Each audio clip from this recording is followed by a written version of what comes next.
Well, former President Mwai Kibaki will be laid to rest on Saturday, April 30th at his Othaya home in Nyeri County.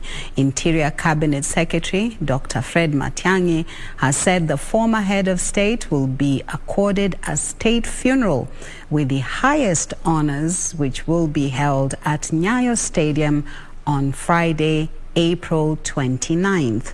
The body of the former head of state will lie in state at Parliament buildings for 3 days, beginning Monday, for members of the public to pay their last respects.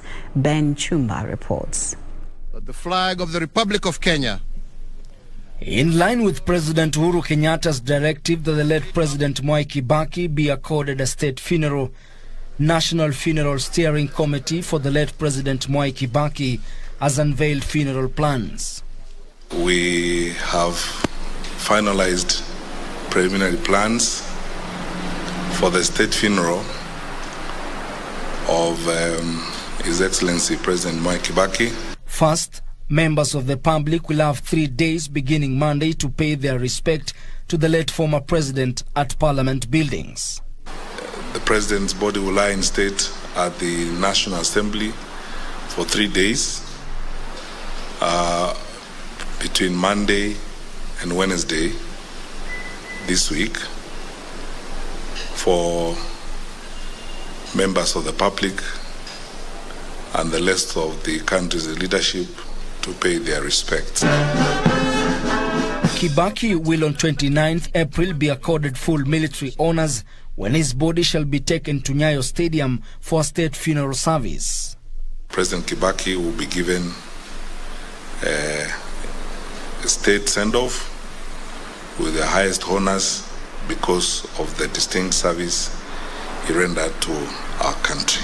On Saturday, April 30th, at his Othaya home in Nyeri County, former President Mwai Kibaki will be laid to rest. We will issue a very comprehensive statement and plan tomorrow with details of other activities that will happen between tomorrow and Saturday 30th. Before then, members of the public and leaders can visit the family of the late President Kibaki at his office in Nyeri, Nairobi on Tuesday and Wednesday next week.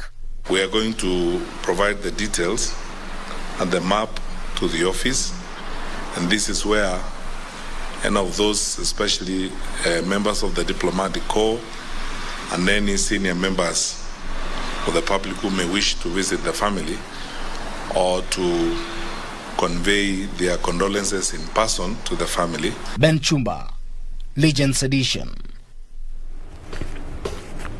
A cross-section of Kenyans continue paying their tribute to the late former President Mwai Kibaki.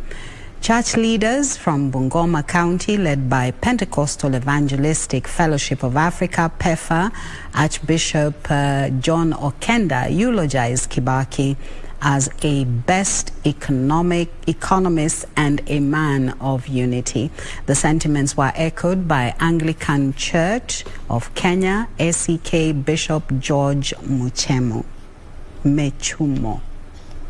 Kenyans continue paying homage to the late former President Mwai Kibaki, who died on Friday. Pentecostal Evangelistic Fellowship of Africa, PEFA, Archbishop John Okenda has urged leaders to emulate the late former president and foster peaceful coexistence. He was a man who was able to unite this country. We remember all the 2007, 2008, when this country was going to the dogs.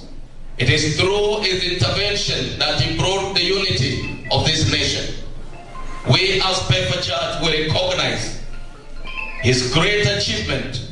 The sentiments were echoed by Anglican Church of Kenya, ACK Bishop George Mechumo, Narok County Governor Samuel Oletunai, and former Chief Administrative Secretary Patrick Olentutu. While eulogizing Kibaki, say the country had lost a great leader who worked hard to stabilize Kenya's economy. Tunai challenged other leaders to emulate Kibaki, saying his legacy remains the best, following a range of developments he oversaw during his tenure. Kama kaunti ya Narok tunamkumbuka zaidi kwa sababu hii chuo kikuu ya Masai Mara University ni Mwai Kibaki, His Excellency Mwai Kibaki, ambaye ametuacha, ndiye ametupatia hiyo chata ya kama kiongozi shujaa ambaye ametufanyia kazi zile barabara nyingi ambayo tumeweza kuona kwa Kenya highways. Yeye ndiye alianzisha. Hata uchumi yetu ya Kenya iliweza kuwa nzuri sana wakati wake, na wananchi waliona pesa mfukoni.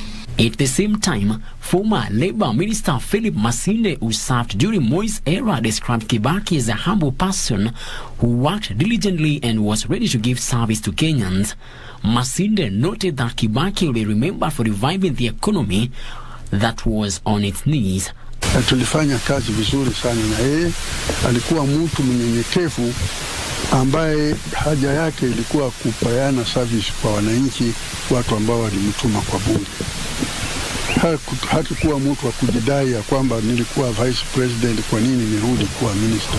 Alikubali na akafanya kazi yake kama minister, tena kazi vizuri sana. Ikiwa alikuwa anasikizana sana na sisi wengine wote. Others who conveyed their condolences were Regional Police Commissioner in Central Kenya, Peter Musyoki, who said it was a big loss for Kenyans.